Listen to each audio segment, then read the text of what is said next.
তো আশা করি সবাই ভালো আছো। তো আজকে আমি আসলাম গ্রামের এদিকে, এখানের আর কি ভিউটা দেখানোর জন্য। ধান ক্ষেতটা আছে মানুষের। তো আইসে যা ভয়ঙ্কর একটা আমি দৃশ্য দেখতে পাচ্ছি। এই দেখতে পাচ্ছ এখানে হাতি আসছিল, মনে হচ্ছে এটা হচ্ছে হাতির পাড়া গাইস। এই দেখতে পাচ্ছ কোথা দিয়ে হেঁটে হেঁটে আসছে।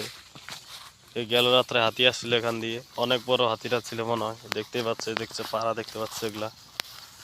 এ রাত্রে হাতি আসছিল তিস্তা কাজলডোবার মধ্যে। এই যে দেখতে পাচ্ছ গাইস, খুবই ভয়ঙ্কর দৃশ্য। এর থেকে আর ভয়ঙ্কর কিছু হতে পারে না। মনে হচ্ছে দাদা লাতি আসছিল এখানে রাত্রে। এই দেখতে পাচ্ছ ওইখান দিয়ে হেঁটে হেঁটে আসছে। এই দেখতে পাচ্ছ পুরো একদম ধান টান একদম নষ্ট করে ফেলছে একদম সবাই। এই দেখতে পাচ্ছ, এই দেখো ডেবে গিয়েছিল এখানে, একদম পুরো ভয়ঙ্কর অবস্থা। তারপরে এদিক দিয়ে কোন সাইড দিয়ে চলে গেল কে জানে, কিন্তু ভিতর দিয়ে যাওয়া আসা করছিল হাতিটা। কি ভয়ঙ্কর দৃশ্য গাইস।